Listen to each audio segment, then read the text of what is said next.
That little ditty we used to torment our teachers with when we were kids goes something like this. Onward, upward, Mary had a go.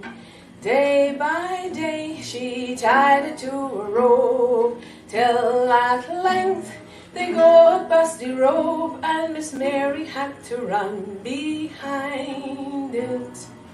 We had a lot of fun with that, but do you actually know how beautiful these words are? Here's the Song of Guyana's Children by W. Hawley Bryant.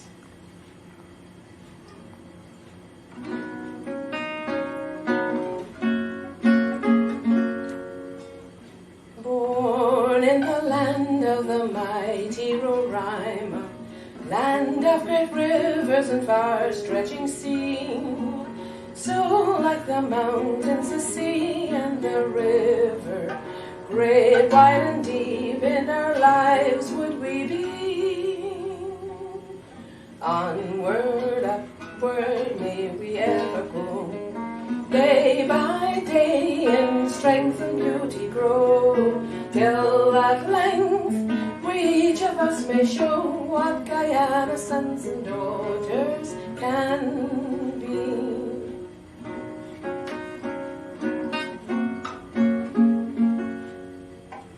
Born in the land of Kaijur, shining splendor, land of the palm tree, the croton and fern, we would possess all the virtues and graces, we all the glory of goodness would learn. Onward, upward, may we ever go, day by day in strength and beauty grow, till at length we each of us may show what Guyana's sons and daughters can be. The definition of slavery, which was an adjunct of the capitalist system, was never intended to be total. In the first place, a period of indentureship was introduced. Now, according to my simple mind, one is apprenticed if one is going to learn the job which one proposes to undertake. Is that not right? You have an apprentice carpenter, an apprentice mason, an apprentice mechanic. Now the slaves have spent all their time working in the sugar plantations, working in the sugar mills, doing all the work in the house, and you know they did sometimes all the work. All the work. All the work. Working in the house, working in the field. Now, what further period of apprenticeship is necessary? Isn't that to do injustice to their own language to suggest that the man who has spent his lifetime doing the job he's going to continue to do needs a period of apprenticeship? And then they said, well, there's going to be a 40.5-hour week. During those 40.5 hours, you give free labor to the former plantation owners. And then the rest of time is yours. And so, there was a man called Bean who owned a sugar plantation at Richmond on the Essequibo coast. He was magistrate, justice of the peace, everything. He didn't like this thing. And then there was a fellow called Damon, a black man. He was so presumptuous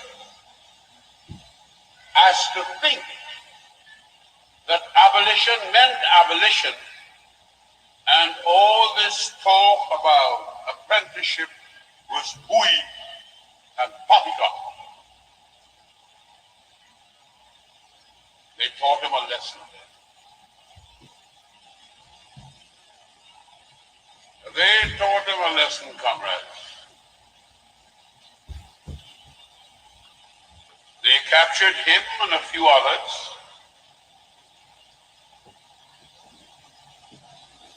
They completed the public buildings on the 5th of August.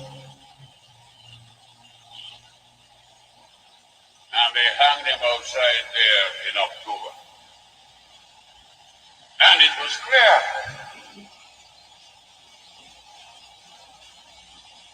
They charged him with treason. All right. Good evening to all of you. We stopped it at the part where they charged him with treason. Just a point of clarification, I was never around those days. It was Damien and others that he was talking about. And that guy on the screen, if you don't know him and you tell people that you are a Guyanese, well, then you need a new passport, or you need to be living in another country. That man on the screen, yep, the photograph that you're watching right now. And for those who are not watching, those who are listening via 107.1 FM on the ground, there's a handsome photograph of a man on the screen. And I am saying not a handsome man on the screen. We all know that goes without saying. But I'm speaking of a photograph of a handsome man on the screen. Former president, that is, yep, former president of the Cooperative Republic. You know, you've got to say it with some sort of melody. The Cooperative Republic of Guyana. Lyndon Forbes Sampson Burnham. We attained our independence in 1966, and it was Lyndon Forbes Sampson Burnham who led us into an independent nation, an independent country. Then in 1970, February 23rd, 1970, he led us into what? A republic. He became a republic. Hence the term, the Republic of Guyana. Yes, the Republic of Guyana. All right. No, we don't have blockout. We actually don't. But the usual thing in our studio, and we oftentimes have to say, technical difficulties. I don't know why it happens whenever we're on, but it happens. Unfortunately, it happens. But when it happens, we've got to do like Damien and others, and we've got to move on because the show continues. Tonight, it's going to be a hot night indeed, like every other night. Hot, not in the case of the temperature, but there's so many things that we want to discuss with you this evening. I know the situation on the ground as it pertains to the vaccination of individuals. What the regime wants is for everyone to be vaccinated, every single one to be vaccinated. Look, I wouldn't be surprised if by tomorrow morning, folks are going to have their doors kicked down. Police and soldiers are going to barge into people's homes. And guess what? When they barge into people's homes, sorry about that. When they barge into people's homes, you know what's yeah, sorry about that. We had to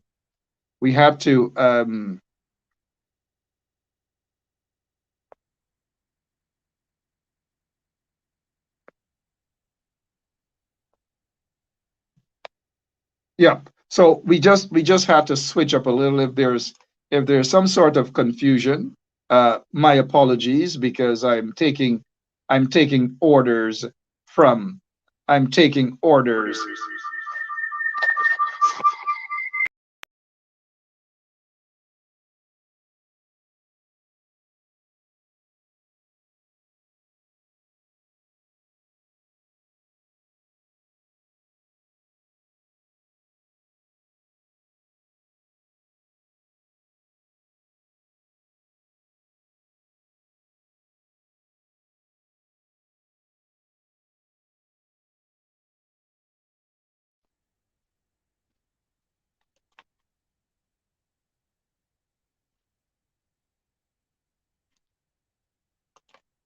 Yes. So my apologies for that, but we are taking orders from our technical director, and I wanna apologize for the slight technical hiccup that we're experiencing at this end. No fault of anyone, no fault of anyone. We know what is happening in that country. We understand what is happening in that place, and so we can just assume that, and we can just say that it's probably technical hiccups, if you know what I mean, technical hiccups. So I'm not sure if you guys are hearing me loud and clear, but if you are, um,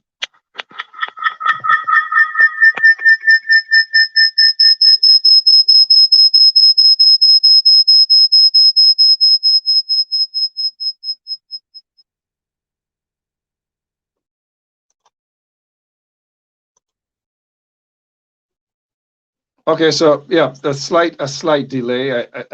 I have to apologize for that slight delay, um, and we are hoping to rectify whatever the situation is in just a quick minute or so. Um,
She put a pot on she hair and gone.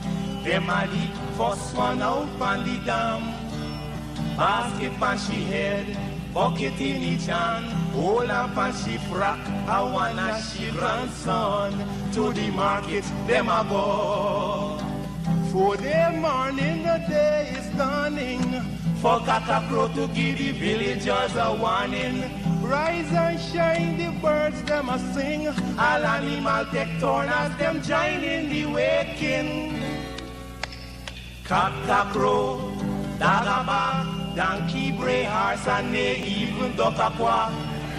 Cock a crow, dog a bark, donkey bray, horse and neigh, even duck a quack. Come and hear this sweet story that tell the people about life in the country.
She put a pot on she hair and gone.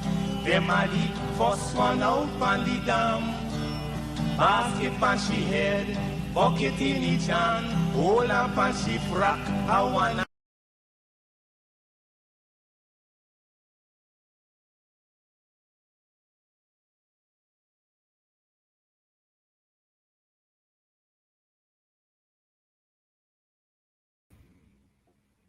All right. Good.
All right, so look, here's what's happening. We just had to switch things up a little. I must apologize for that. These things really do happen, right? Technical difficulties, and that is exactly what we're experiencing this evening. I don't know, don't ask me why. I sometimes wish I knew the answers for many questions asked, but I just don't know it all, and I don't pretend to know it all.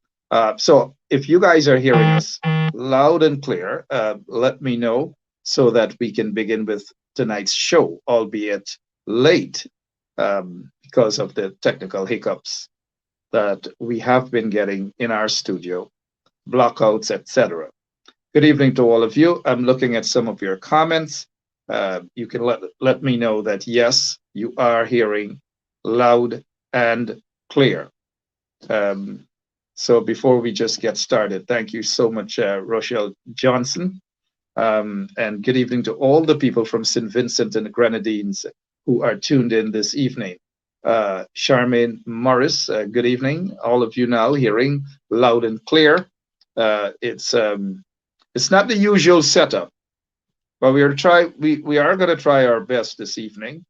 You don't really want to see my disappointment, any sort of disappointment on my face, but I'm actually disappointed that we just had to switch things around, right?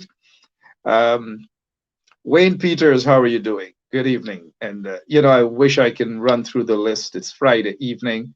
I can say hello to every single one of you. You faithful listeners on the ground with us. And when I mean on the ground, as you know, people do listen to us via 107.1 FM. There is some time maybe next week. I want to get a feedback from all those of you who are listening to us on the ground via your radio, not your phone devices or your computers or whatever, your radio, your actual radio. And even some of you can send a message to your relatives, especially those in Georgetown and the surrounding areas of Georgetown, and get a feedback from us for us as to how is it that they're hearing via 107.1 FM. Isaac Davis, good evening to you. That guy is a country guy, Alnis to be specific. I remember the first time he went to Georgetown. It wasn't my first time. No, it wasn't my first time, but it was his first time, along with some other kids, young people in the village. I'm not sure if Vedna Prasad was one of them. First time in, oh no, she wasn't at Alnis Primary, but J.R. Crawford probably wasn't J.R.'s first time in Georgetown, but I know it was Isaac Davis' first time in Georgetown. We went on an excursion to the botanical gardens. We call it the zoo. Some of us didn't sleep for months when we heard of that excursion, man.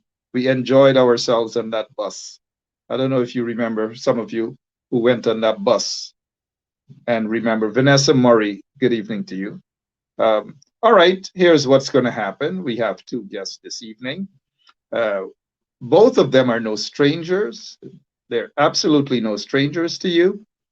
We have the former head of the GWI. And speaking of GWI, I was told that as of Monday, all the GWI workers have to present what sort of card to show their vaccine card. They have to show their vaccine cards. They have to.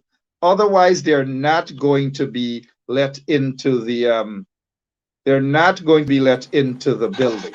They have to show their ID cards. Otherwise, they are not going to be let into the building. And you guys are hearing. You're hearing it here from us at 107.1 FM. And that's going to be the case for all of the workers around the country, except the sugar workers. They don't have to show anything. They don't have to show no ID card. All they have to turn up and show is the cutlass. That is all. No ID cards, no nothing. We got two gentlemen on the screen. The one in the middle is Dr. Richard Van West Charles. And the one that is drinking out of that coffee cup, that white, brand new white coffee cup, probably got from a barrel in the US, from the US. Sharma Solomon, the man who the most popular and vibrant, in my opinion, chairman of region number 10. I don't know, he's been in the background for a couple of years. I don't know why, but that is not what he's here to explain. Let me say good evening to these two gentlemen, sons of the soil, Dr. Van Charles and Sharma Solomon. Good evening, gentlemen. Hi, good Hi, evening, good evening, Mark. Good evening, Good Sharma. evening. Good evening, Doc, and good evening to your audience, Mark. I know it's To the Friday audience, evening. too. I hope you guys don't feel insulted when I describe you both as handsome gentlemen. I take it as a kind compliment, Mark. It is actually meant as a compliment. Lots of serious things happening in our beautiful country. Lots of things happening in our beautiful country. But today happens to be something that all of us ought to remember. And not just those who are members of the People's National Congress, but all Guyanese. The death anniversary of President Lyndon Forbes Sampson Burnham, one of the founders of the PPP and the founder of the People's National Congress, the father of the nation as it pertains to our independence. We gained our independence when he was head of state, prime minister. We gained our republic when he was, when we became a republic on February 23rd, 1970. Lyndon Forbes Sampson Burnham, 36 years after, and people are still talking about him. You can't stop talking about Forbes Burnham. Lots of great things happened to that nation. We cannot deny that. Dr. Van Charles was very, very close to Lyndon Forbes Sampson Burnham.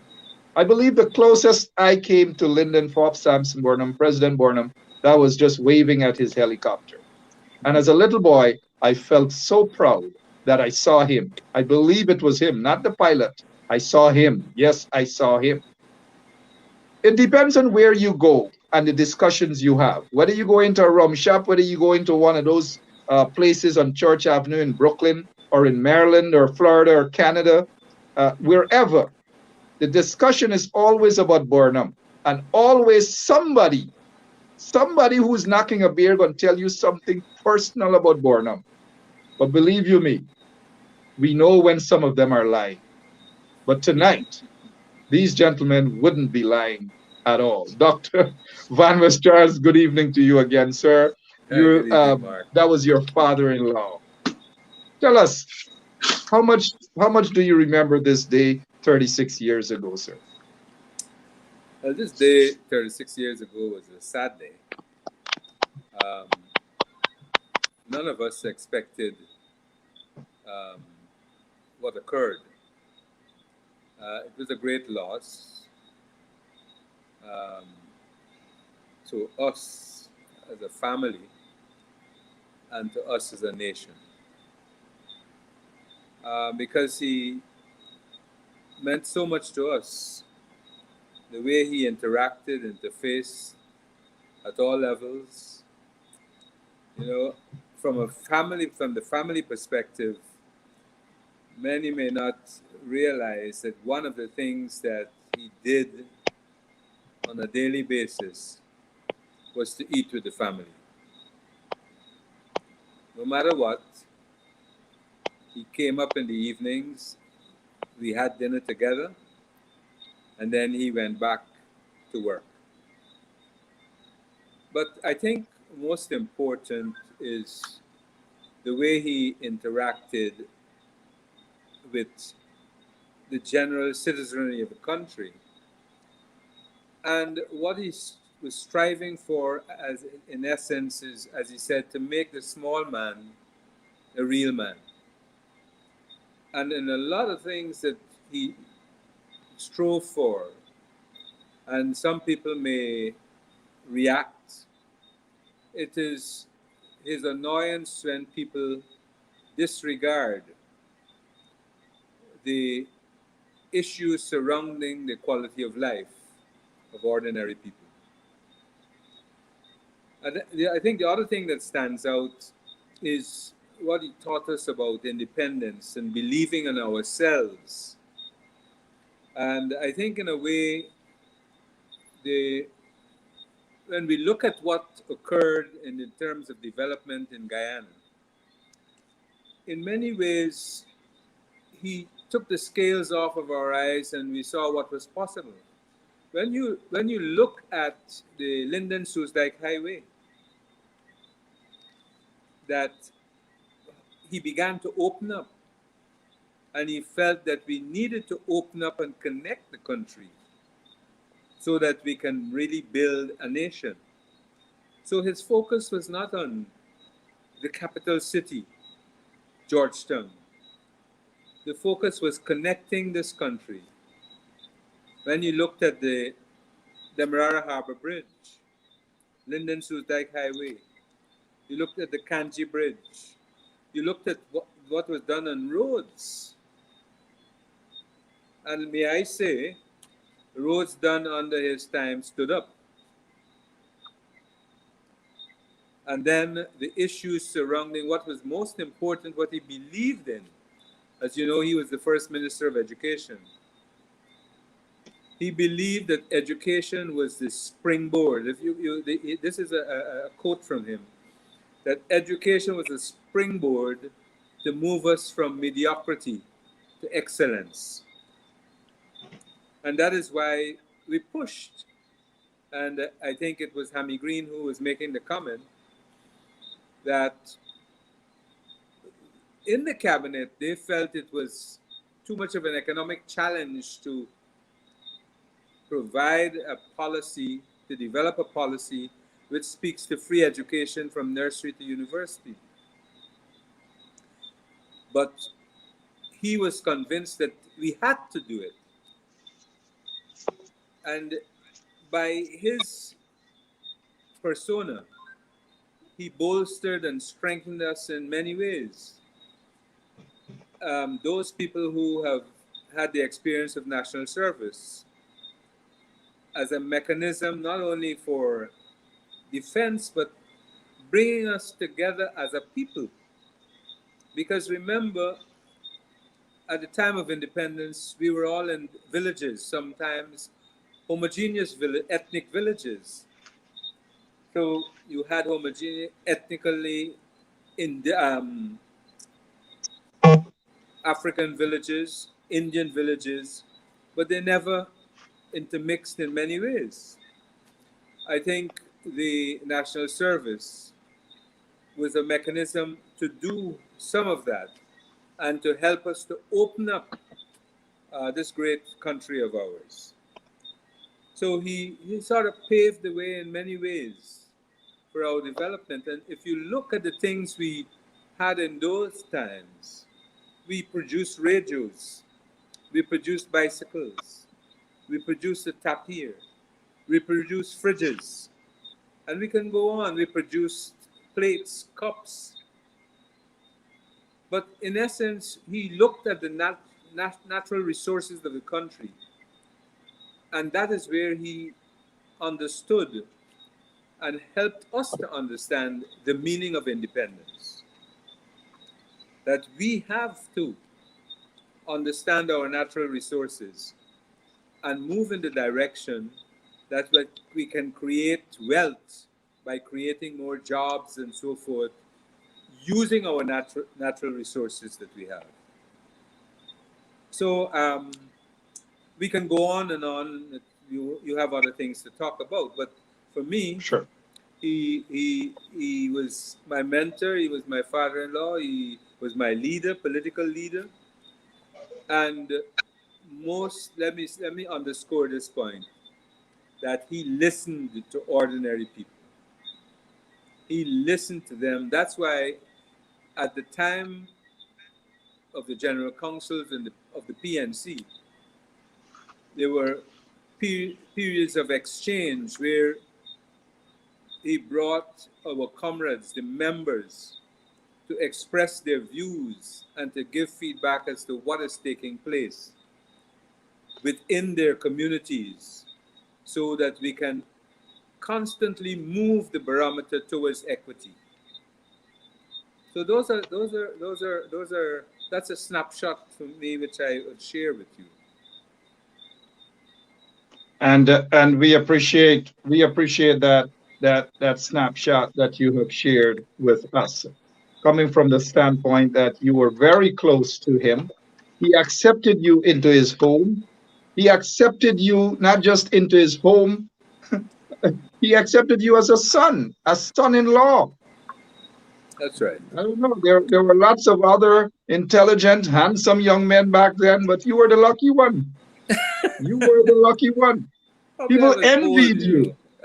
People envied you. You were the guy with the big afro, young, skinny, so to speak, big bell-bottom pants, walked That's true. around. I don't know. Gosh, people envied you.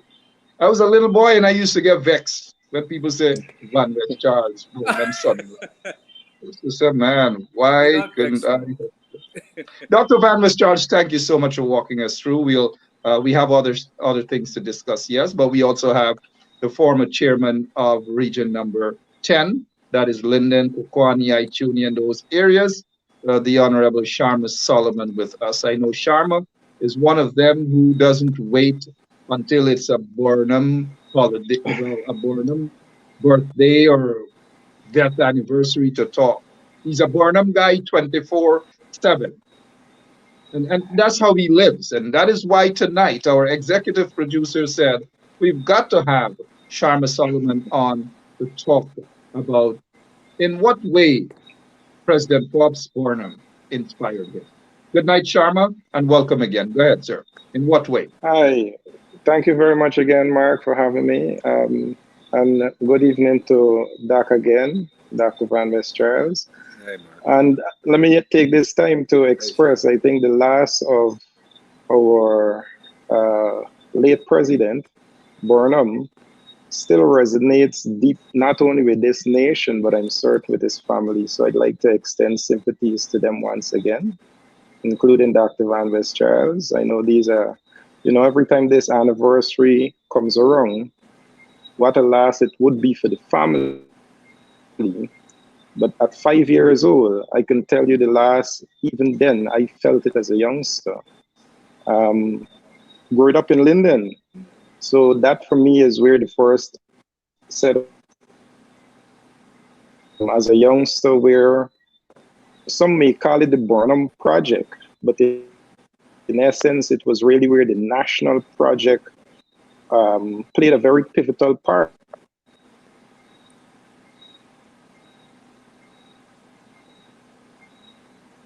Seems as though we're having that technical problem out in Linden. Usual thing, especially since we're back to square one with this horrible regime, under horrible circumstances. Mr. Sharma Solomon there as we await the return of Sharma Solomon, former chairman of region number 10. A young man, a young leader that many of you should know, ought to know by now. He's not a wait until Burnham anniversary pops up to talk about Burnham. He talks about Burnham apparently every day. He probably talks about Burnham in his sleep. And it's not a bad thing at all. Let's get, before we get back, we've noticed that we have lost Mr. Solomon. Let's touch on Forbes Burnham before we continue on other important matters. What do you know of this relationship, Dr. Van West Charles, between Forbes Burnham and Chetty Jagan? Well, I think they had a friendship, and they differed in terms of their ideological outlook and perspective. I think Chetty was probably more a dogmatist than Burnham. And Burnham, I think, had, whilst Chetty also, I think, believed in Guyana and Guyanese. And they had that common outlook. what is in Guyana, it should be for Guyanese. So one was very clear in terms of where was the commonality of that position. I think it differed in terms of the pathway to development. And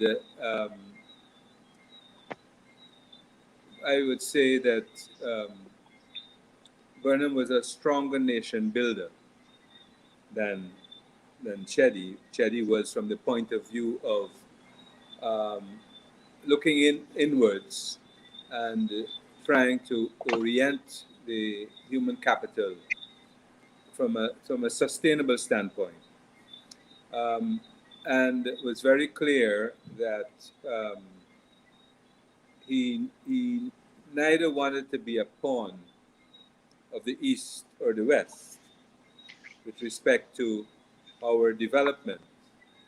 And hence his affinity and embrace of the non-aligned movement as we walk the road of development, and during the Cold War, of course. So I think strategically, he understood how we had to take that walk within the Cold War period, notwithstanding strong efforts from both sides to build an alignment. And I think the aggression that came from the West, he saw them manage that and also danced well with the East. So I think he demonstrated a bit more of flexibility in terms of the positions he took in terms of the external relationships that we had. And if it's one of the things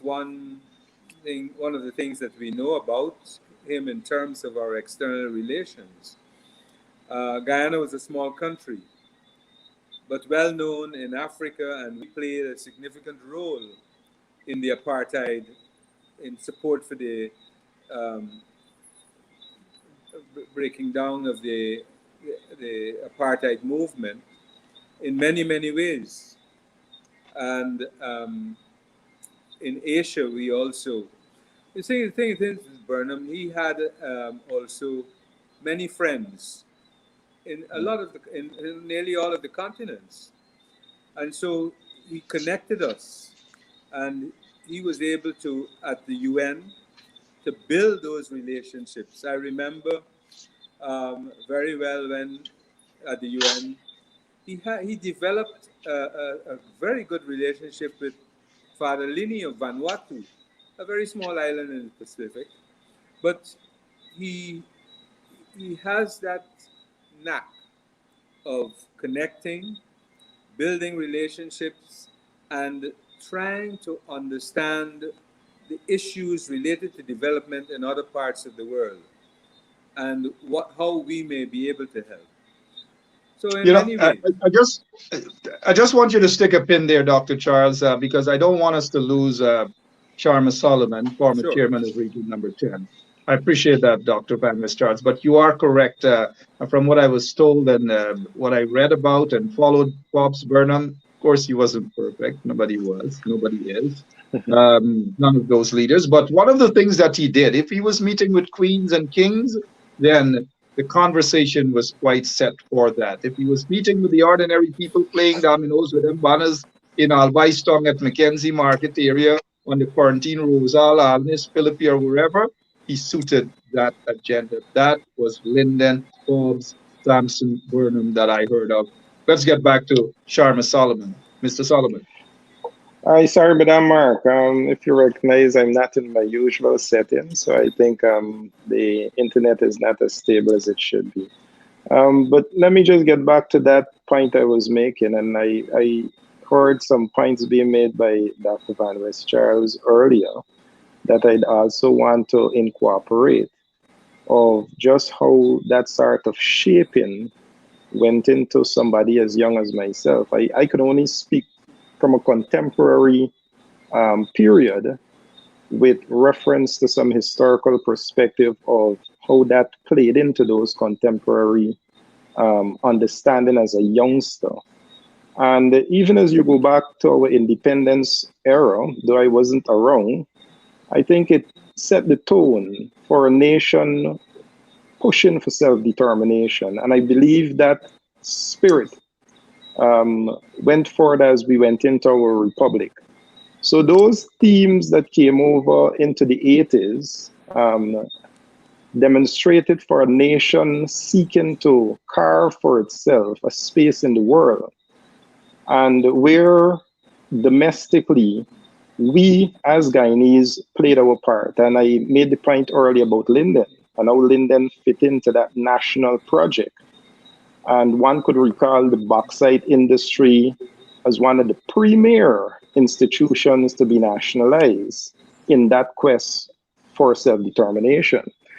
In that moment, also brought that sort of spirit to the community of Linden. And where as a youngster of myself in the 80s, and having just 5 years, and that wave of the helicopter that you got to, Mark, we got, but also that shock moment when we heard the death of the late president.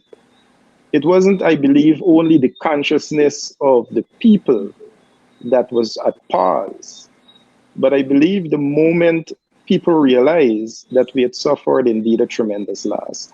And we got that firmly in Linden, because one can recall the history of Linden. I grew up in the times as a youngster around the market area with my parents plying their trade. And you recognize the strength of the union, challenging nationalization to want more, and challenging the leader. You saw people interacting aggressively as a youngster under the big tree at Coffee Square. Famous names like Reds. What it said, it was domestically, as we struggle for that self-determination, some of those internal challenges that we saw as youngsters growing up was a leader who could also be brought to a position where we could reason with the common man, to meet the common man, to appreciate what their concerns were, and to take into consideration how that will shape this national project, more so what Linden and Bauxite stood for national. But that having my first interaction as a youngster to appreciate that particular understanding of the late president, I brought forward for me as regional chairman, how do we see those errors playing out? How do we see those themes playing out? And I believe having the opportunity to be pressured by a then PPP government to be denied resources, one had to then move towards a self-determined spirit of how do we provide for our community? How do we ensure we feed Linden, which to date is without food security? How do we ensure we provide housing? And some of those same themes were adapted very well in those periods, which was how do we house, clothe, feed ourselves? How do we make the small man the real man, to make politics more accessible, to make yourself as a politician and all politicians around you more accessible to the people, so that you can embrace that which is true self-determination of having people's involvement. So that also factored in for me as a shaping of my character, but in a more contemporary way where we see those themes playing out relevant in their application, even as a young politician. But I can say, as misadventurous as I was in my early 30s, 20s writing, I also found, and in any individual, Burnham was no perfect man. But in reflection of some of my criticisms, I believe as a student of international relations, it gave me a better appreciation of the role that Burnham would have played with regards to a bipolar world. And as Doc said earlier, as I mentioned, I'll come back to it, is quest for non-alignment.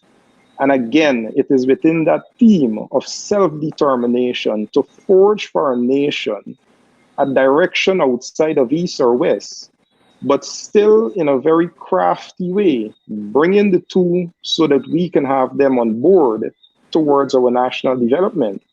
And I think that was relevant for me as an IRS student to appreciate those eras of challenges.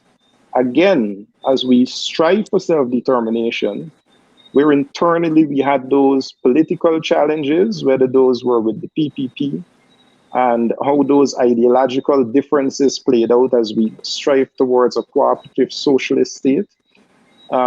Internally, how those challenges played out as far as we had uprisings and revolutions.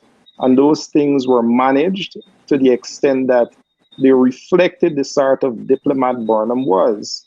And even internationally, as Doc mentioned earlier, about our role in places like South Africa, notwithstanding the pressures faced by the international community, we made financial contributions to end what was considered and still considered one of the greatest atrocities against humankind, which was apartheid. So in all of those efforts, I think as a young man in a contemporary moment, to gather from an individual to identify areas of leadership, Burnham fits quite well within that mold. Well said. If you're now joining us, we have our guest this evening, Sharma Solomon, former chairman of region number 10. And we have Dr. Van Charles, former Minister of Health. A lot of you wouldn't probably remember because you're too young. You're not as old as myself and Sharma Solomon. But Sharma, you do remember Dr. Van Charles as Minister of Health, right? I had a brief moment of that. I was that young, Mark. The ministers, Burnham was very involved. I don't want to say dominated because, and let me just make this point at the international level. He took the role of as Minister of Foreign Affairs at one point, which really was how we managed to also get that driving ideology of self-determination. But he was willing also to bring some of the best minds on board. So I was about to say to you that, and this is not poking at anybody, but he had, when you looked around Burnham, he had a bunch of competent people. You know, some of the brightest, competent ministers and so forth. I see Dr. Charles smiling. The point I wanted to make on that, though, Mark, was that it was also when you recognize where you stand as an individual, you are not uncertain of the people you have around you because you're prepared to have them around you so that they can build just what you're trying to establish. And I think Burnham was that sort of individual that gave others the opportunity to bring on board their ideas. And that's why the point I made, not only at that intellectual level, but while in Linden, he was prepared to even be challenged by the man in the street to do better. And we saw that as youngsters growing up. All right. Dr. Van Charles, you heard all these things about your father-in-law. I know we have other things we want to cover this evening, the forced vaccination and so forth. But around the household, when you guys were having dinner, I don't know what you guys were having, cassava bread, cook-up, plantain chips, whatever you were having. The talk about Burnham being a dictator, obviously being misused. How did he feel about that when people were describing him as a dictator, King Kong, and these sort of things? He was a man that's confident in his skin. So whilst he listened, you know, when Rodney may have called him King Kong, and then he made the statement that my sword is mightier than his steel, people reacted to that by saying, oh, he's violent and so forth, which is nonsense. And if you know him and you work with him, you would know even if he would have made a decision and you get back to him and you can give him reasons why you thought that decision was incorrect, then you will see change. Now, I would say to you, where principles of self-determination and our independence, that you're moving against that and not understanding that context of where we should go with respect to our nation building, etc. I think on those issues, he's not open in terms of moving us forward as a nation. Now, the objective is there, but he is willing to listen. That's why he had so many bright minds on board. And the cabinet that we had was a cabinet in which there are many discussions, exchanges, arguments, one way or the other. So it wasn't a cabinet where people just sat there. And one of the things that he did, in those days, remember, we didn't have social media, we didn't have TV. But he listened to the radio, even way into the morning. He had foreign reports, he read the Times, he read the Newsweek, and then he would have his secretary, he said, okay, this article is relevant for the minister, and he will send this off to the minister, different ministers, of what he would have read. So after doing what he had to do, he would then seek to understand what is taking place in the world, reading the magazines, listening to the radio, and ensuring that his ministers are on board. So, and it's very interesting. If he would have traveled, and I think when we went to Mozambique, we went to a garment factory. I think they gave him some cloth, etc. He brought it back. He shared it with his comrades. So it's a person that, and that is why, and let me make this point, that is why all the nonsense that he was the richest man, and up to this day, if he had money in any Swiss bank, I'm sure the PVP would have found it. But my wife is at this point saying, whoever finds it, she will give them 80%. You know, one of these days, I want your wife to come and say that publicly, because sure. I will be going and looking for that. But you are correct. At one stage, even as a young man, I'm sure Sharma Solomon and lots of other listeners would have heard that Burnham was the richest man in this world, and that he got money in Swiss bank account. He got monies all over the place, and this. I don't know, man. Some of these so-called politicians these days on Rob Street make Burnham look like a cool boy when it comes to riches. But I think Mark, that's the point I was making. Go dark.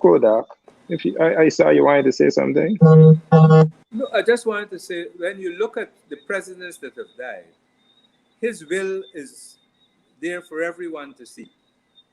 Everyone to see, and that is published and known to everyone.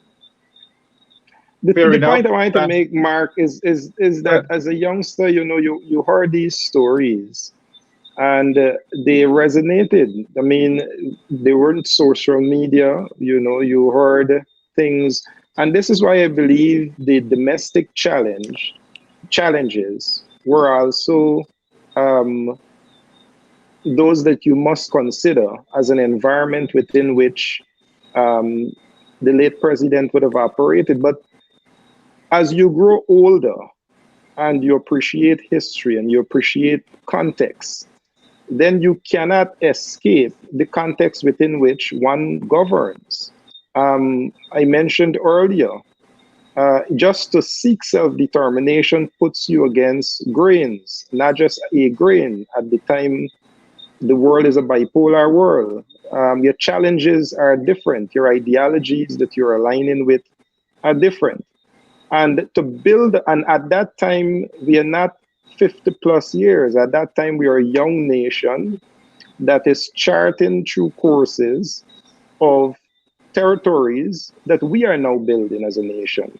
So to not take those factors into consideration with reference to how one would operate, then I think then you would be as ignorant to the extent of I was as a 5-year-old to be absent of knowledge, that you could hear so many rumors to the fact that Burnham was the richest man in the world, you know.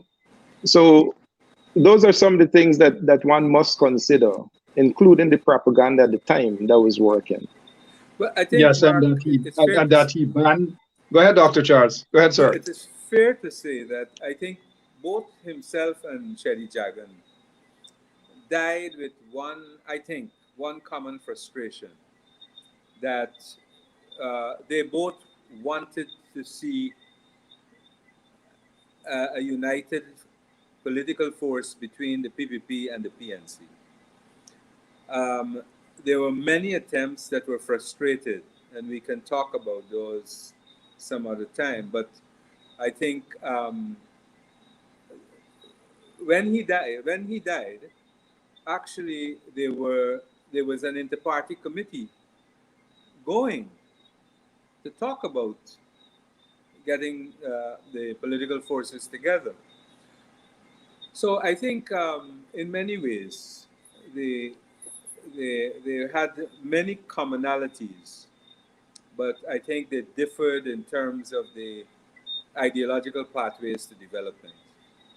A quick question, Dr. Charles, and I must thank Mr. Sharma Solomon for staying on with us. I begged him for 10 minutes. He was out studying and doing his thing, and he agreed to be on with us. And since we are looking at the time, we still have a few minutes remaining. Mr. Sharma, we'd love to have you stay on with us as well. I want to ask you this question, Dr. Van West Charles, and for those of us who can't remember, at his funeral, was Chetty Jagan there? Yes, yes, yes, yes.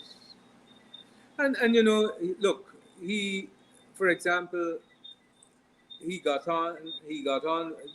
Let me say to you that Chetty had a brother. I can't remember his first name, but the old man had a relationship with Chetty's brother, and they met at least once per annum. And Chetty's brother had a guinea tree with very nice guineas, and so he would bring guineas to the old man, and then they will sit and they would have some drinks and gaff and do whatever they have to do and talk, and then that comes up the following year. I'm not too sure whether there were interactions, but I know those events occurred.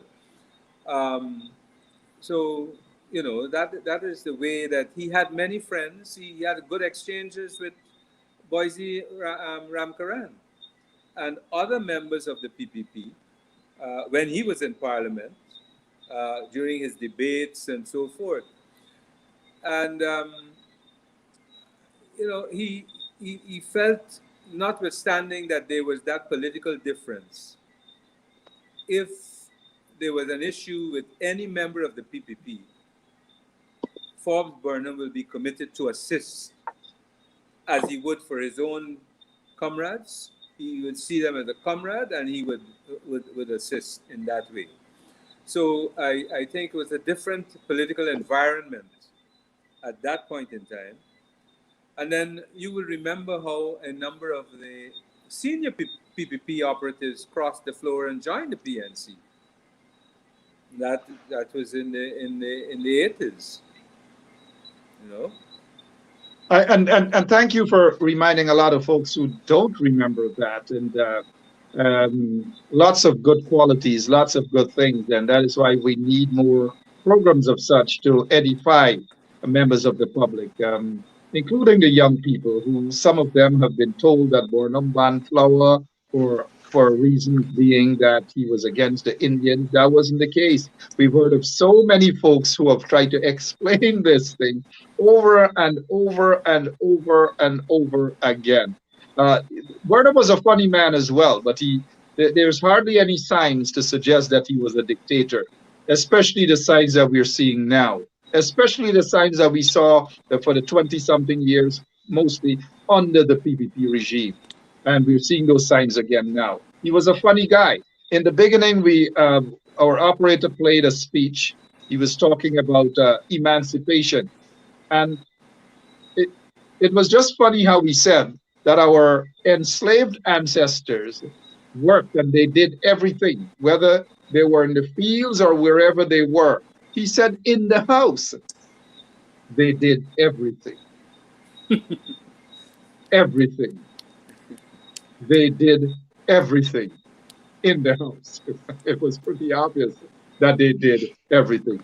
Mr. Sharma Solomon, do you think enough is being done to remember Forbes Burnham by your party, the People's National Congress?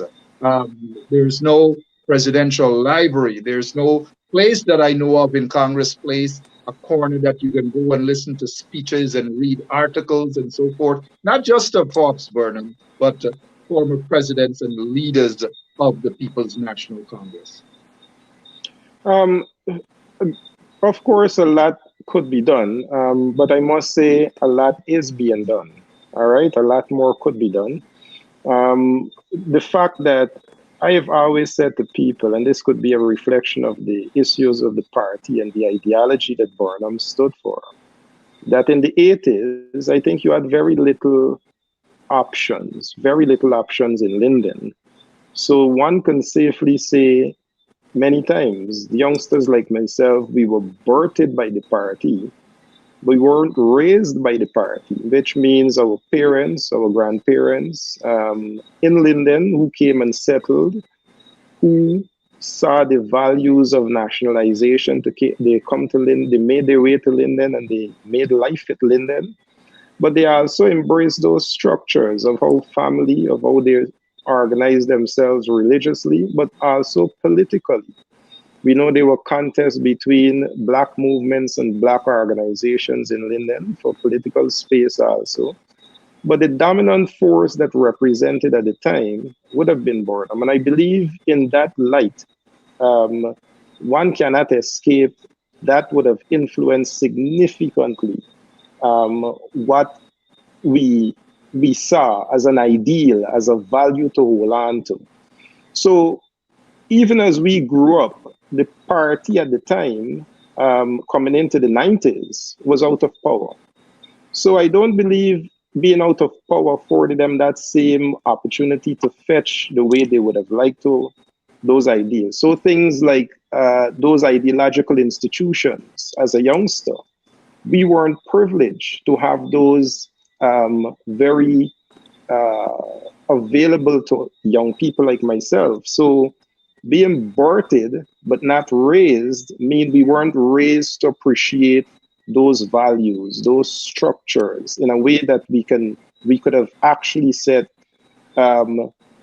if we don't see them now, where we would like to see them and how more can we see them. So whether they're in the Burnham Institutes, I know there is a library. I know some persons who are responsible for that. In fact, today's presentation by the former leader and current leader of the party, former president and current leader of the party, David Granger, carefully pointed out those areas where we see efforts being made, whether it's the Burnham Institute, whether it's the dedication for books and references, whether it's the area for ensuring we have bursaries available for young people to be able to get scholarships. So I know things are being done, but of course, I believe a lot more is there to be done, and I believe the party is aware of that too. Well said. Mr. Sharma Solomon with us this evening, Dr. Richard Van Westjar is with us this evening, and it is so, it is worth the hour discussing Forbes Burnham. It wasn't meant to be an entire hour, but we can go on for hours and hours. A man who graduated from real universities. I believe he attended the London School of Economics, and if you go, you will see his authentic certificates on his wall or probably somewhere still around. I just had to push that one for people to know One of the things, though, leaving the discussion now on Pops Burnham, is everyone has something to say about Pops Burnham. I am looking at some of the comments. Some are saying that they remember when he was selling newspapers, when he was riding around in his horse, or he dropped by at their house. He did this. Every single person every single one remembers something about Pops Burnham. But what is interesting, though, is we know Guyanese Gap. I'm not discrediting any, but I've met some former policemen, and the kind of gap that they will give you, that it forces you now to get into that gap too. And one of the gap that I did somewhere in Brooklyn, 49th Street, many, many years ago, I told a story about when Pops Burnham came and visited us at Philippi Village on the quarantine, and that he was sitting there and he tapped me on the shoulders and he said, "Young Mark, one day you will become a great leader." Pops Burnham told me that. But of course, that was just beer gaff, right? It wasn't true. So the point that I'm making is Guyanese love to gaff, and almost every Guyanese you meet, they will tell you that Burnham did something, and then when Burnham go by the house, Burnham did. But we lead in different Anyways, ways, Mark.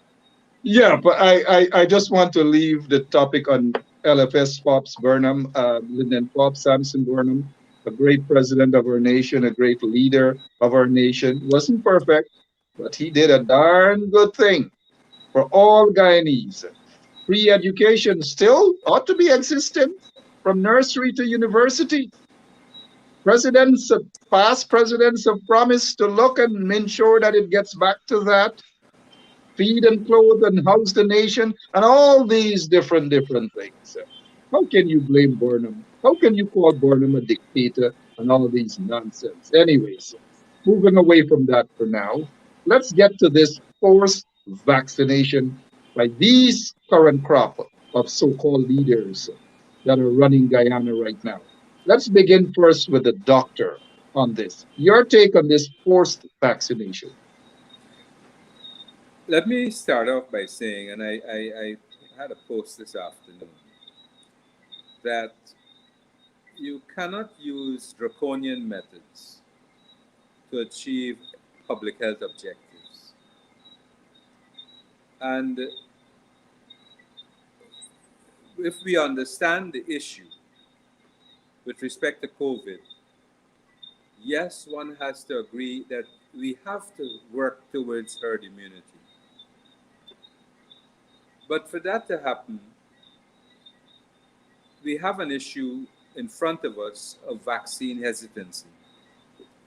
And so, why do we have a serious vaccine hesitancy in Guyana? Because there is no trust by certain sections of the population with respect to what is being done at a governmental level. The government needs to understand that, and we have been speaking to this matter over and over and over again, that the National Task Force needs to be inclusive and transparent with the citizenry. It is not. You cannot access information, nor the political opposition, nor other entities are not involved on the National Task Force. And that cannot help us to build trust.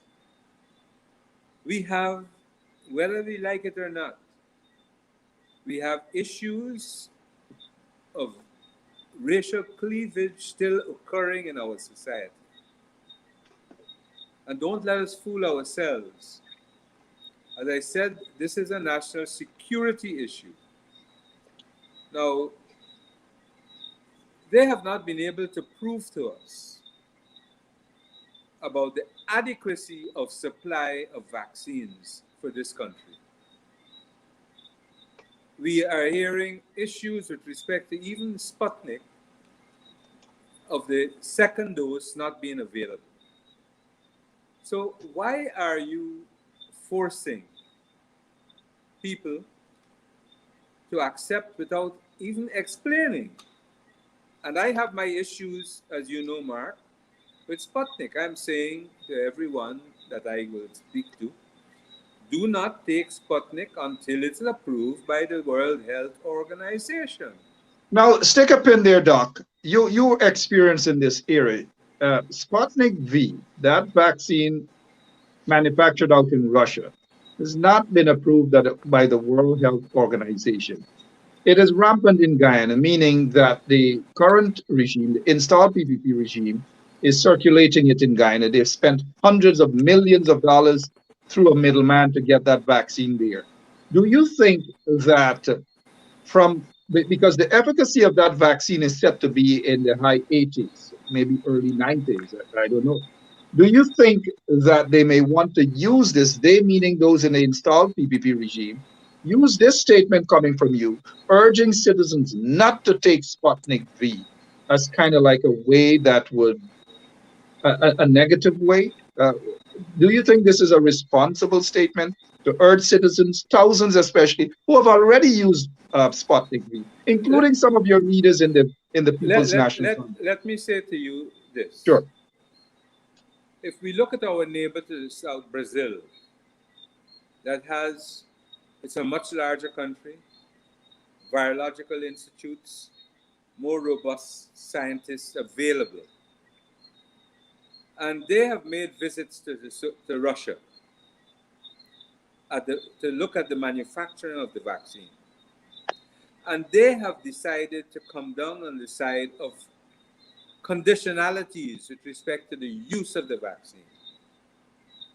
So they're not giving people over the age of 60 Sputnik.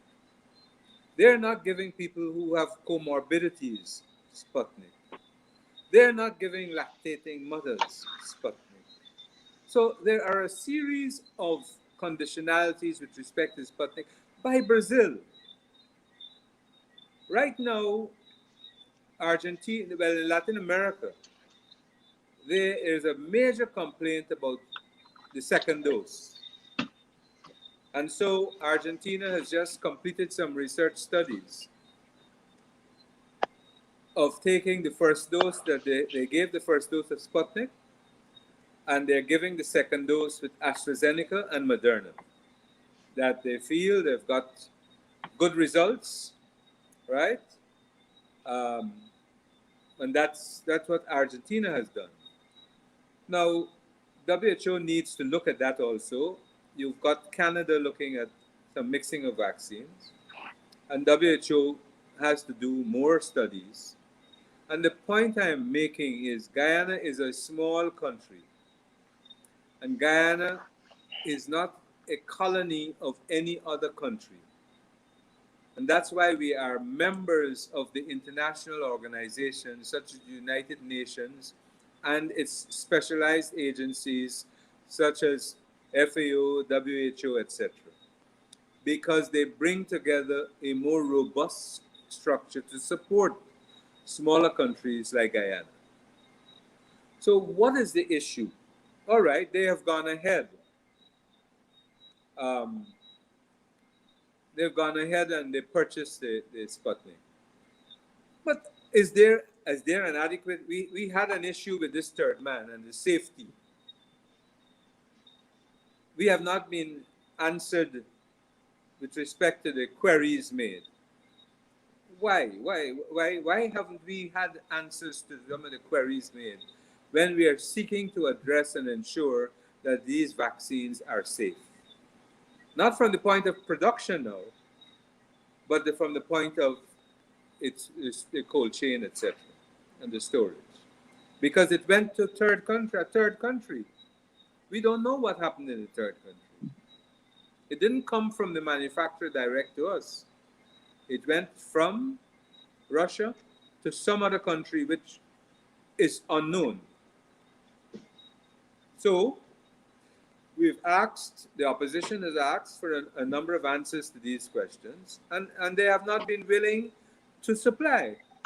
So when you have this vaccine hesitancy, and then you want to resort to bullyism and to methods used during slavery, I really have a serious problem with it.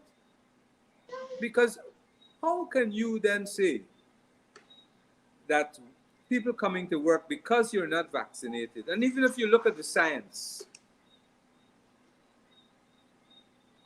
what it says, you have to be able to talk to people.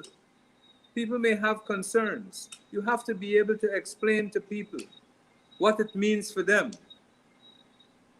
I believe, for example, all health workers who are on the front line should be vaccinated with WHO approved vaccines. Why? Because you're going to be putting your patients at risk that are not vaccinated if you are not vaccinated. So I am saying that all health personnel on the front line should receive vaccinations, but with WHO approved vaccines. I think that is an important part, because for those who are traveling, especially to the US, I do believe that I read somewhere that the US authority, immigration authority, wouldn't be accepting those with the Sputnik vaccine card. So we'll get back to that. But let us go to Mr. Sharma out in Linden. I noticed you guys had a protest out there. Residents in Linden and Ituni and Kokwani and other parts of Region 10 are upset about this forced vaccination. I saw there was a protest with Mr. London out there. The police invited him to the station, a peaceful protest. But London is a kind of guy that he can talk his way out. He knows his rights, he knows the laws. And I must take this time out to commend Mr. London for what he did, Apostle London for what he did there. We need more people to be doing the same, not just in Linden, but across Guyana. Enough is enough. What's happening in Linden as it pertains to this forced vaccination, the COVID-19 vaccination, and what is your personal take on that?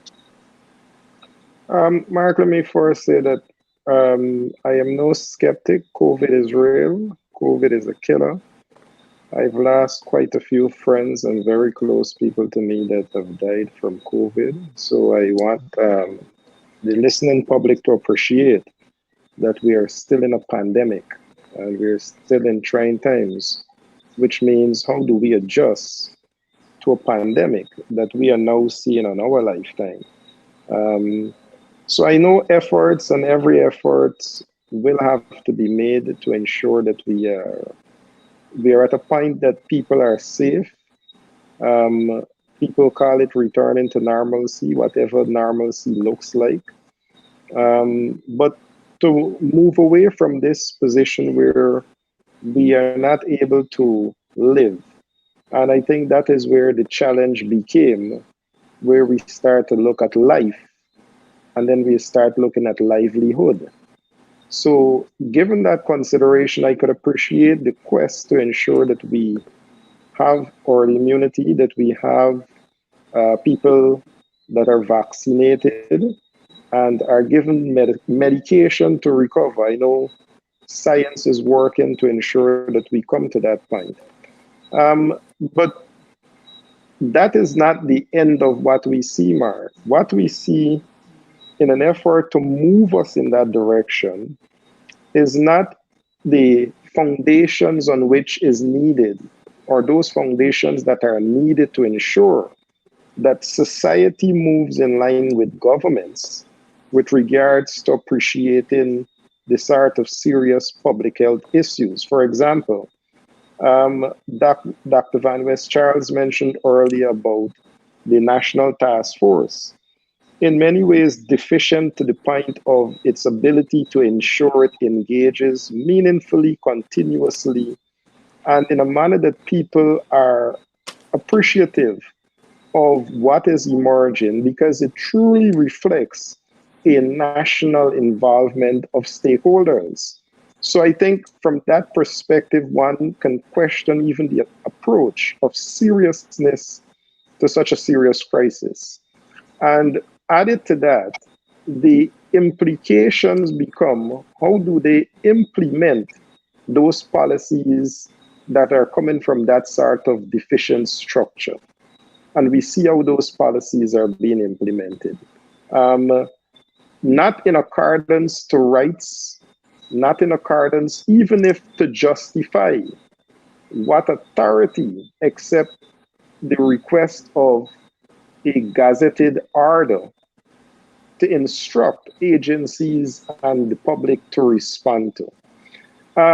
Mark, I believe that what we are seeing in the streets, not only in Linden, but Georgetown and around the world, is a recognition of the exercise of rights based on an explanation that does not convince people at this moment that they should be prepared to surrender their rights for an explanation that does not justify an outcome that is to the satisfaction of this situation. We've heard so many issues, and one just raised, for example, is what Dr. Van West mentioned about a vaccine. We've heard on social media and other mediums have not made it any easier with regards to how people are receiving and disseminating information. But more on the local end of our government and the response to ensuring public servants are vaccinated comes with an option that says vaccinated persons are going to be at lower risk if infected and may not die. Unvaccinated people are also at risk and may die.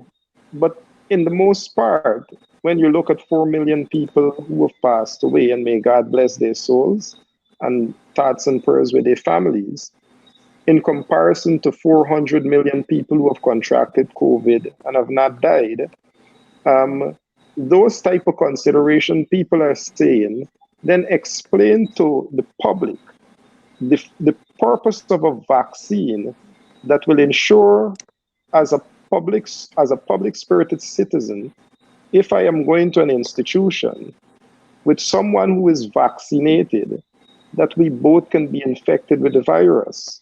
That does not take away the responsibility of the vaccinated over the unvaccinated. And I think that is where the crucial point becomes, because though there is no difference that the unvaccinated is wearing masks like the vaccinated, you saw today the CDC in the United States and Dr. Fauci saying that the Delta variant is even a challenge to the current vaccines that they have. So those type of consideration you have to take on board without taking away the rights of citizens to also participate in the everyday living that you've set out. You have said as a government, you're putting livelihood over life because we have to open up back the economy. We have to get restaurants going.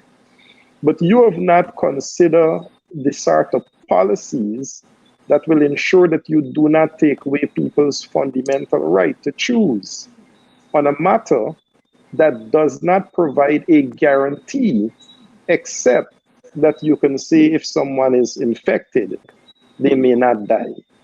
That, for me, I believe is what people recognize as not enough reason in the absence of education to say exactly what is happening, which the government is doing a very terrible job on, and then to impose these draconian measures and how they're going to affect people and not consider those will have significant consequences. And I believe we're seeing the sort of pushback, whether it's Pastor London, and I had an engagement with him a few nights ago, only to find out if he was okay, because I believe he had no need to even be harassed by the police, except to be warned not to be taken to the police station. We see nightclubs, we see popular entertainment areas. We see the government. We saw the government less than 2 weeks ago in Linden accommodating 400 people on that tent. So for me, it was that sort of behavior towards someone expressing their opinions about the vaccine is what makes people more reserved.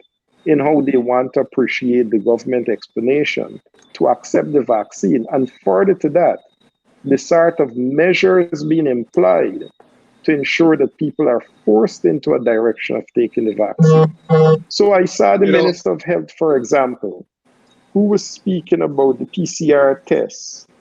And though the label laws are clear on that and who should pay for it, he is insisting that our tax dollars is not enough for us to be tested as frequent as he is asking for us to be tested, that the employers are asking for staff to be tested, but they're expecting you to go to a private lab to pay $10,000 every week to be tested.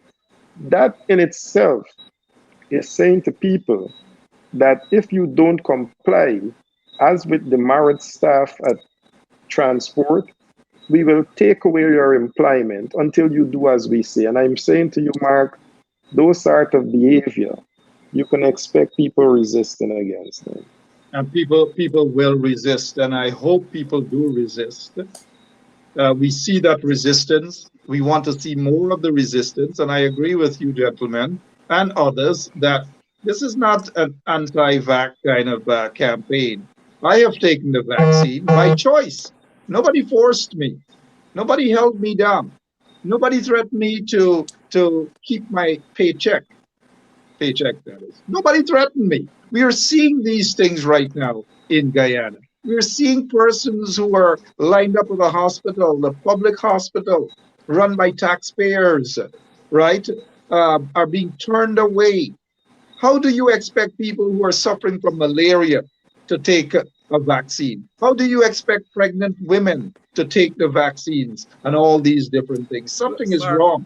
But we're looking at the time. Let's bring the expert in. Let's bring the doctor in. Doctor, Guyanese are frustrated. Guyanese are confused. Guyanese are pissed off, so to speak. You calm them down. You're the expert. All right, let me just, before I get into that, let me make one other point. This is now emerged into a rights issue. And what has happened, you had a creeping based on the behavior of government in terms of people's rights in many ways, with the police, etc. So that was creeping along in the society. But then from night to day, the government has moved into quickly eroding the rights and the decisions of people whether to take a vaccine or not. And we know very clearly that that is the way to go to be vaccinated. But this approach that has been taken is really, really out of kilter with everything. Hence, if the government wants to see an increase in the vaccination rate in the country, first of all, let the task force be reconfigured to include the opposition and other elements in the society. Secondly, let us have access to more information with respect to the variants and the variants that are circulating in Guyana.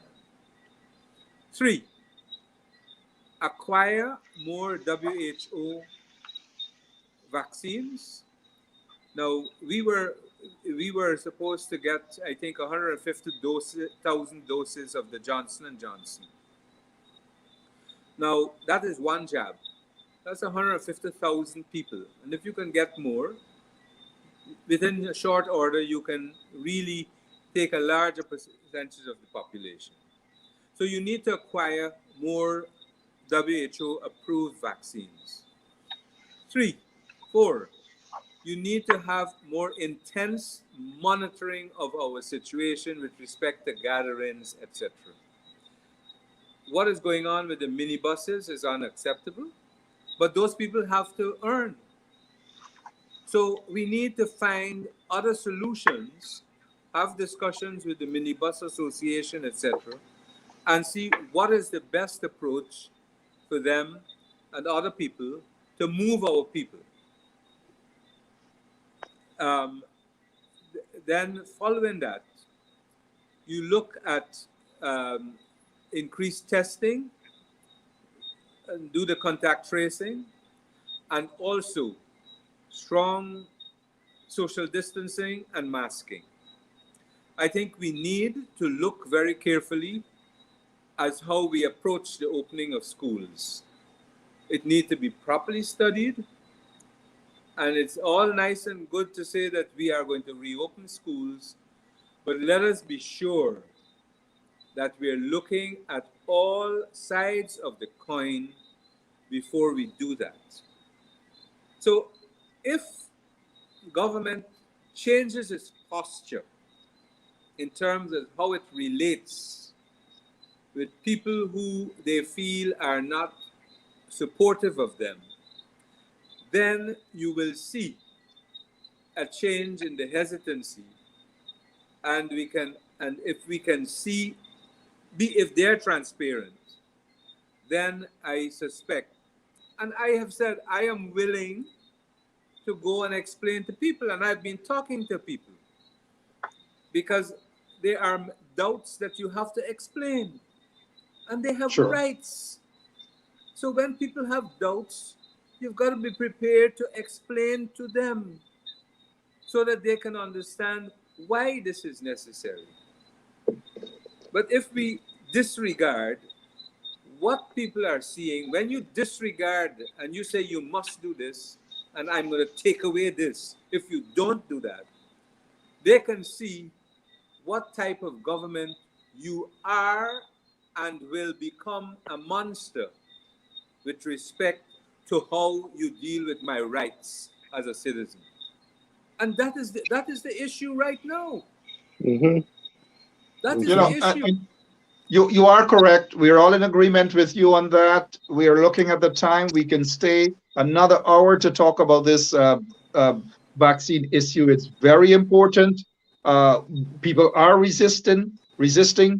Thousands of people want to head out into the streets. They want to resist, but they also got to be very cautious in terms of the spread of this virus, and especially our politicians, our elected officials, especially those members of parliament for the coalition. They have to be very, very cautious as well, and be careful with the message that you're sending in gathering large public space and these sort of things. Having said that, and we're looking at the time, none of the vaccines have been cleared for other than a trial use. And you cannot have vaccines. Emergency use. Emergency use.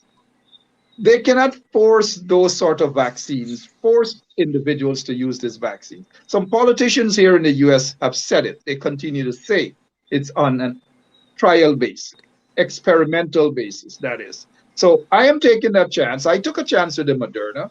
You guys took a chance with whatever you took. We're all taking that chance. What if there are folks, Jehovah's Witnesses, who don't want to take that chance? Muslims who don't want to take that chance? Hindus who don't want to take that chance?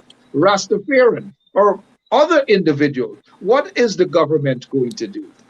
Force them, put knives to their throat, put guns to their heads on a trial something? But Mark, what they're doing is, and I'm sorry to cut you there, Doug, but just quickly, what they're doing, Mark, is really putting people. I'll give you an example. I was in Georgetown today to conduct some business. I came down the day before, went down the day before and got the business at the same place done, which was a public building. And came down and I was told only a matter of hours, a sign went up on the gate indicating that I will have to have a vaccine. This is hours. So I am going to the building that I came from the day before, and hours, a notice went up for that. I am from Linden. You imagine the man and woman coming from Calcutta upon the quarantine and all those far-flung communities in the interior to be told that right there and then. It is the way it is being done, Mark. the government needs to recognize that its approach is going to cause persons to prepare to challenge not only on those inconvenience, but to push those inconvenience so that people are forced into a certain direction. Then questions will be asked about my right to choose. And I believe that is where the fundamental issue is. The right to choose is that those who would want to, who have accepted, and who are considering to take the vaccine is having a choice to do that. Those who are hesitant and may want to, and at this moment apprehensive but need some information, it is their right to request that. And then there is the extreme of people who will not be taking the vaccine because of health reason and personal religious reason. Those are navigations that the government, instead of throwing up a sign hours before to force people in a direction, will not get the desired outcome that they're looking for. Well said. Now, Looking at the time, well said, Mark, Sharma Solomon. one thing is that yes, Doc, go ahead. Yeah. The government has to understand that this has to take some time in talking to people. People who are deciding that they are not going to take the vaccine, they have to understand that also they are placing other people at risk. And we have to work with them so that they understand. I last 2 weeks, I met some teachers and they said they weren't. Some had an issue, a trust issue with the government. And I was explaining to them, all right, how can we overcome this? Of course, with my position with no Sputnik. But we have ways and means of working with people. I even offered, I said, I will go with you. I will look at the vial for you so that you can be assured that you're getting what it says you're getting. So we need to look at some of these trust issues are very deep. And we have to understand it and look very carefully, right, at what has got to happen. And I think, my own personal view, if the government is listening and they have decided to make the change, we will go forward. We will go forward. But if they continue to be reticent in this position, we're going to have a problem, and the result may not be a very nice result in this country. So I asked them, please, let us not go down the route where this is heading. And let us try to find a solution. Let us talk. Let us find a solution. Well said. One of the things, though, that I wish that the opposition would do is to forget to sit and wait for the installed regime to have a task force that includes those in the opposition. It's not going to happen. It's not in the DNA of the PPP to do that. They don't believe in that sort of governance. A bunch of dictators, we're seeing it. But the opposition should have at least a half-hour update every single day, having experts like you, Dr. Richard Van West Charles. They have a shadow minister of health that you hardly hear from. People don't even know that the coalition has a shadow minister of health by the name of Dr. Karen Cummings and so forth. They should have press conference every single day, half hour.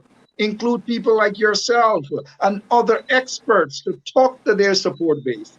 Gosh, before we get to your closing remarks, were I a lawyer in Guyana, I would not have just been protesting in the streets with people in Georgetown, Linden, and other places about this forced vaccination.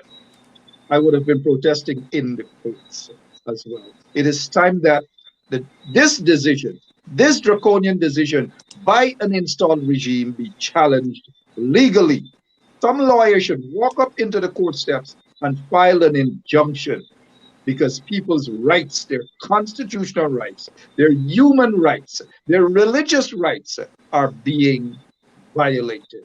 Your closing remarks, Mr. Sharma Solomon. Well, I take your point there, Mark. That's where I ended the last point of the issue, where people will feel this sort of pressure that is being placed on them is a pressure to take away their rights. But I also would like to echo what Doc said, which is to ensure that we have the sort of opening where ideas are welcome, to appreciate that we have to take a different direction, or we're going to meet to that point where people are prepared to challenge. All right. But just to close, Mark, I want to say that just to echo the point, COVID is real. I believe the government of Guyana needs to change its posture towards how it's implementing the vaccination program. It is unhelpful rather than helpful.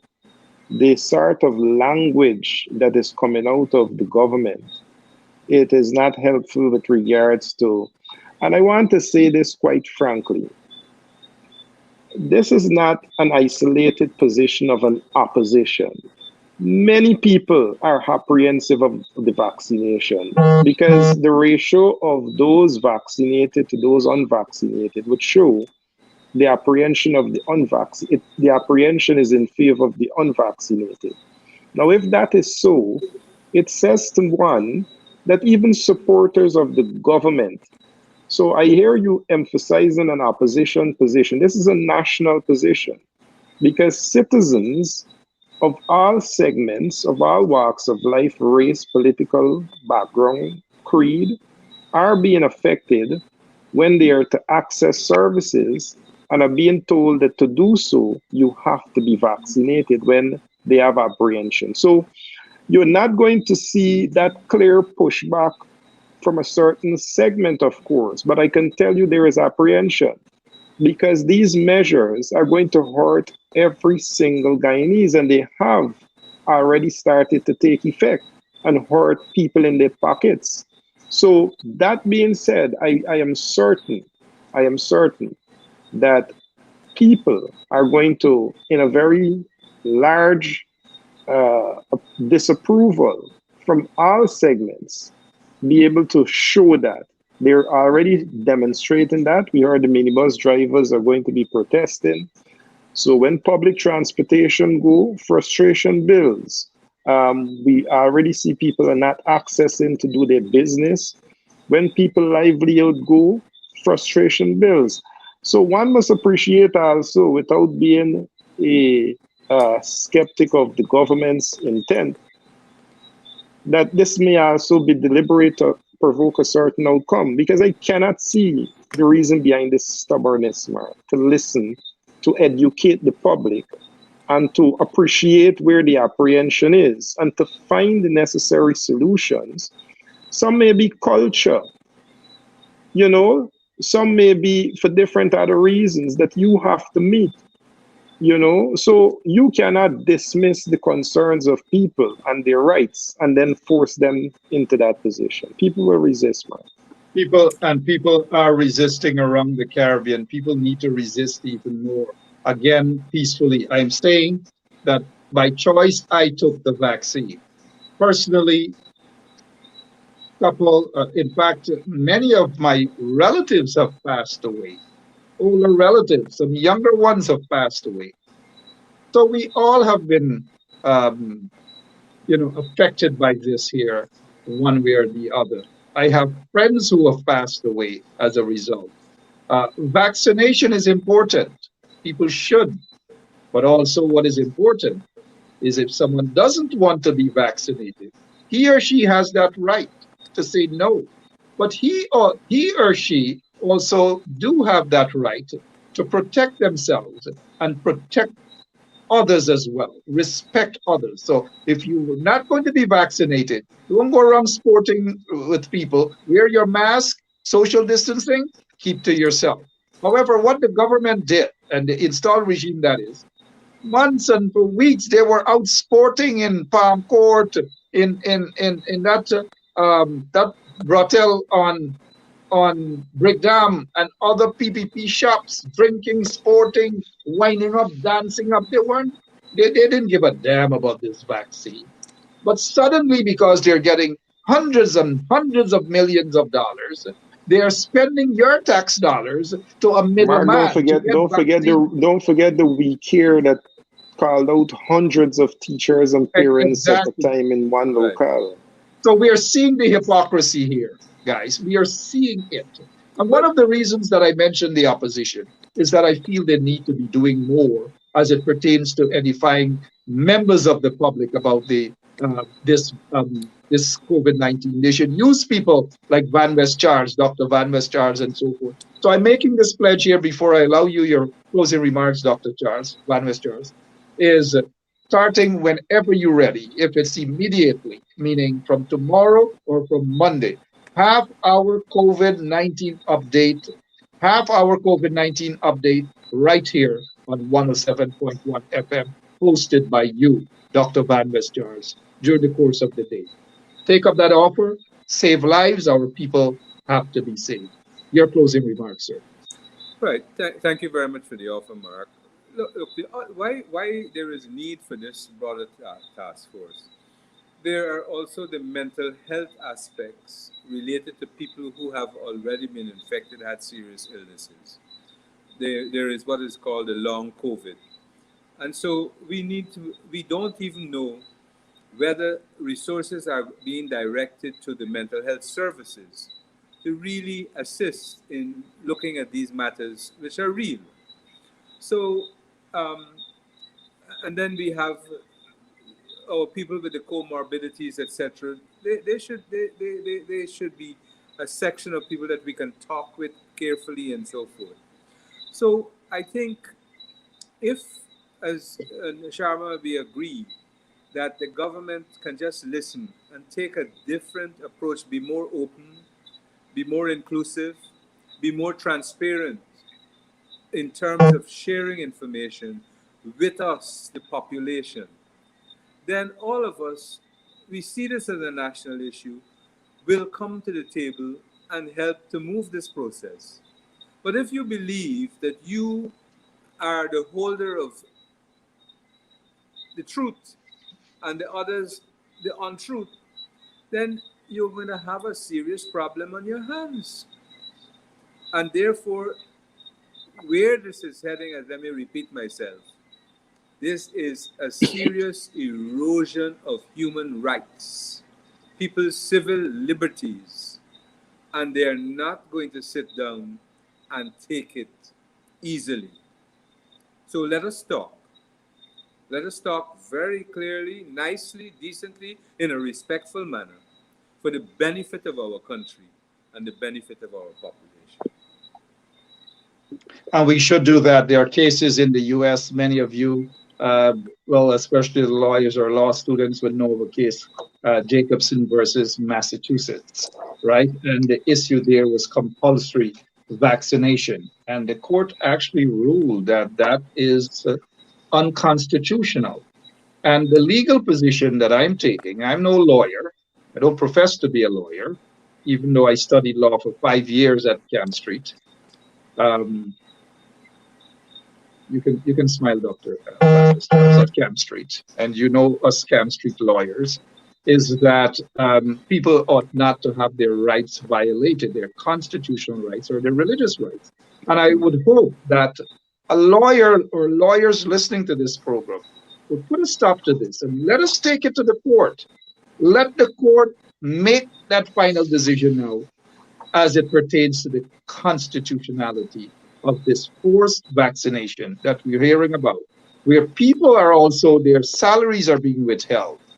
They're being deprived of medical treatment and all sorts of things. What is next? Look, I support guys like Apostle London, and others who are out there protesting, who are standing up, and who are resisting.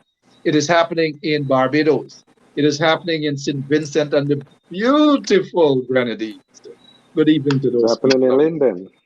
It's Those happening in teachers that took Linden. the streets in It Linden. has to, yes, Mr. Shah, it has to happen all over the country. It is time that people, all people, regardless of your political views or political affiliation, go out there and protest to stop this nonsense. Enough is enough. No. Gentlemen, continue to stay safe, yourselves and your families. God bless you. Thank you both for being on this evening. Thanks for the information shared.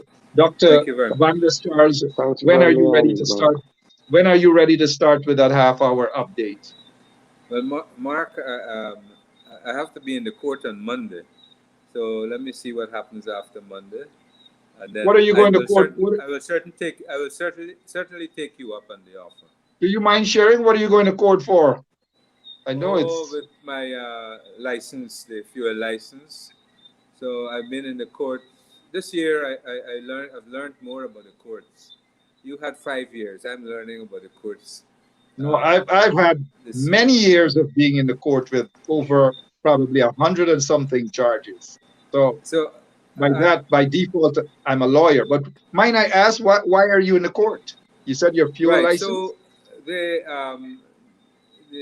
GEA and the GRA, they remember they seized our fuel because they claimed there was a false declaration, and this matter is in the court, so one has to be careful how one speaks about it. But okay. We went to the High Court, and the Chief Justice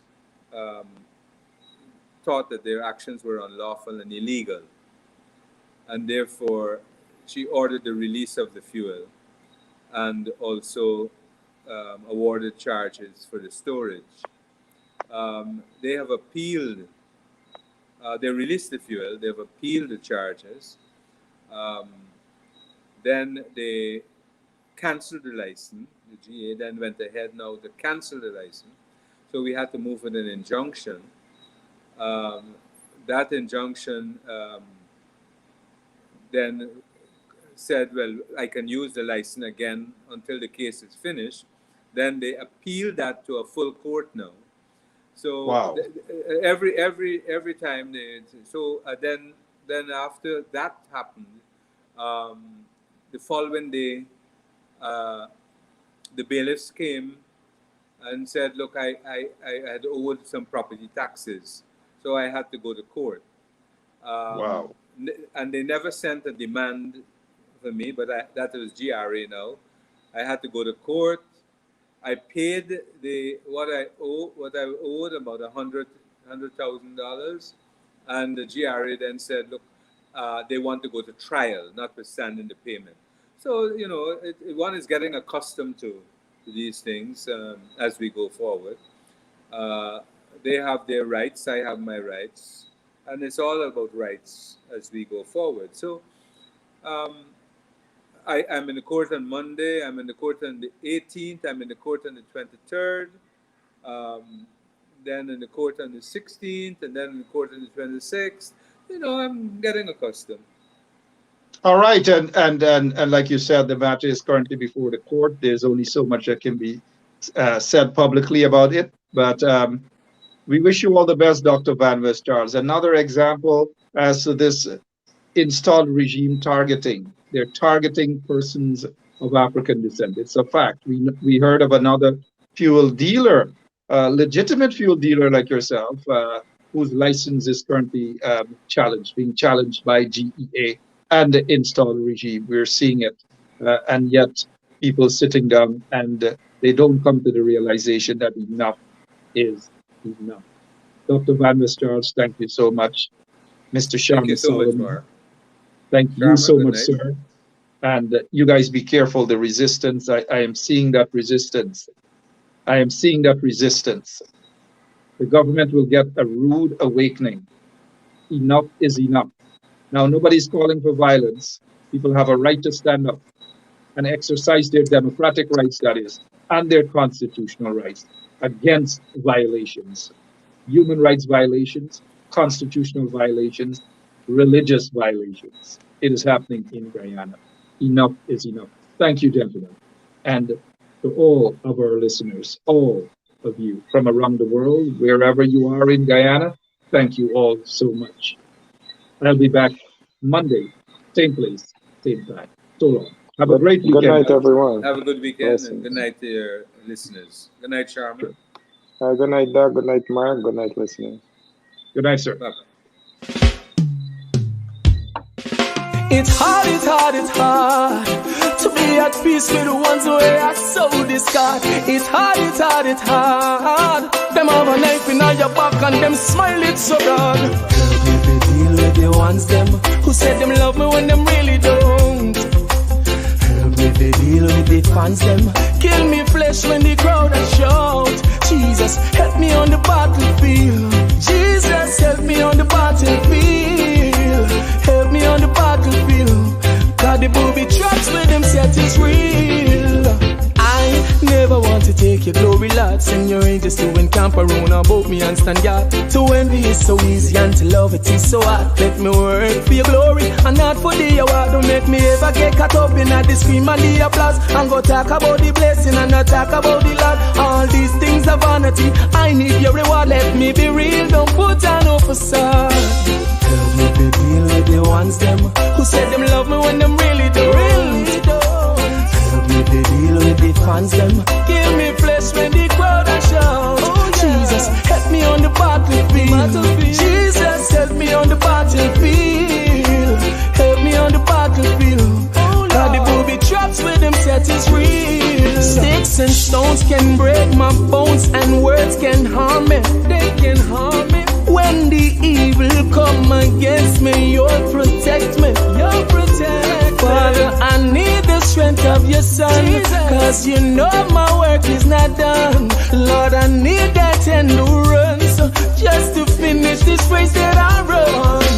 Help me to deal with the ones them who said them love me when them really don't. And help me to deal with the fans them kill me flesh when the crowd are shout. Jesus, help me on the battlefield. Jesus, help me on the battlefield. Help me on the battlefield. God, the booby traps with them set is real. You tell me to stand firm, cause every little plan you have a confirm. I know them evil plan turn. In a darkness, me a the long term. So help me to deal with the ones that who said them love me when them really don't. Jesus, help me to deal with the fans them kill me flesh when the crowd are shout. Help me on the battlefield. Jesus, help me on the battlefield.